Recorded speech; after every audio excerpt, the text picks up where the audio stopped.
Someone asked a question about asserting dominance. How do you do that in like a sales situation, for example, or like any social situation? The best way or the best phrasing that I've heard about this is frame control. So don't look at it as asserting dominance, because before you know it, you're pissing in corners and trying to eat raw liver to assert your dominance over other human beings. But let's talk about frame control. I'm going to do a more in-depth video about this at some point in the future. But for now, this is going to be very helpful for any of you that want to be better at convincing people about anything. So whenever two people talk, there is a degree of frame control going on. And oftentimes frames clash. So I come in with my frame, you come in with your frame, and an epic battle ensues, and one of us is going to win. And if you want to get good at selling, and you want to get good at convincing people, you have to make sure that your frame wins. Now, this is not a one-size-fits-all, and we have plenty of frames to choose from. That's why I said I'm going to do a more in-depth video. But for now, let's talk about one of the most useful ones that I want you to use in sales calls, and that's going to be the expert frame. Now, imagine you go to a doctor. There's something wrong with you, and you go to the doctor. What's the first thing that happens? You come in, you have to go to the lady at the desk and say that you're there, because the doctor isn't sitting there, right? He's the expert. He's not going to be sitting at the desk. That's an underling that's sitting there, because he's so important that someone else takes care of his schedule, which is expert framing for you right there. And what happens next is that you get that annoying clipboard where you have to fill out the same questions you filled out 50 times before, like are you on heroin, like do you have AIDS, all of that stuff. You fill out no to all of that, hopefully, and you hand in your little clipboard to the lady, and she nods, and you just wait for the expert.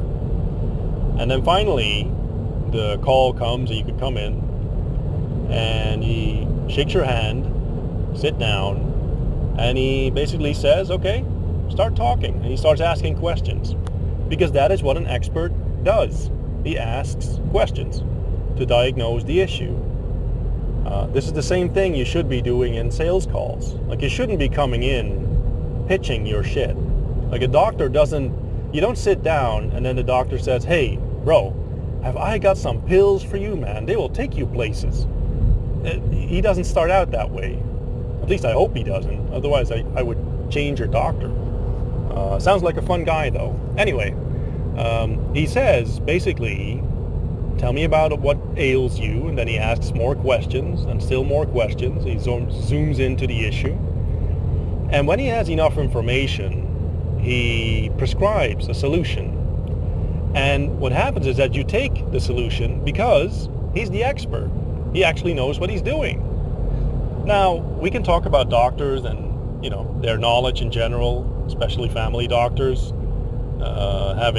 needing a skill set so broad that it's almost impossible to always get the right solution. But that doesn't really matter. What matters in sales is that you're supposed to be the expert.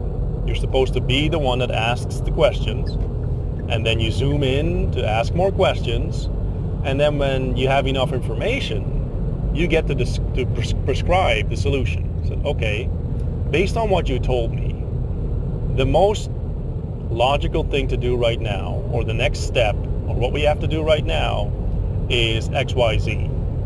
And XYZ is obviously going to be your product or service. And again, obviously, it needs to fit, right? Like, if you can't be selling shoes to people with no legs, that's not good. But assuming it fits, and assuming based on the questions you've asked him that the product is a good fit, you basically say, well, what we need to do right now is we're going to start doing a discovery project. I'm going to do XYZ for you. It's going to take, 4 weeks, 1 week, a day, I don't care. And we're going to get started doing that. And that's going to be $500, $50, $5,000, $1 million, I don't know. Whatever you're selling doesn't really matter. What matters is the way you set this up and the way you approach this from an expert frame point of view. And one last thing, because every once in a while, people challenge the expert frame. They want to know if you're for real. Imagine you going to the doctor, and there's something wrong with your BP, and then he says, well, it's probably going to be XYZ. And you say, well, on the internet, I read ABC. If he's good at his work, at his job, at his role, if he's confident, which he should be, he's a doctor, and you're not, he's going to say, I see you've done your research. Good job. And, I mean, you're not wrong. You're just missing some details. Let me fill you in. And then he's going to explain why he's right and you're wrong. But he's not going to say, no, that's bullshit, you shouldn't look up things on the internet, and I know way better because I'm a doctor and I studied for 8 years or 10 years or whatever. Because you don't have to explain yourself to a layman. You're the expert. You're just going to pat him on the head, basically. You're going to say, that's very good of you. You looked it up, or you did some background research. I love working with people that do some background research. And then you go on as the expert, because that's who you are. So, expert frame. Frame control, very important for selling.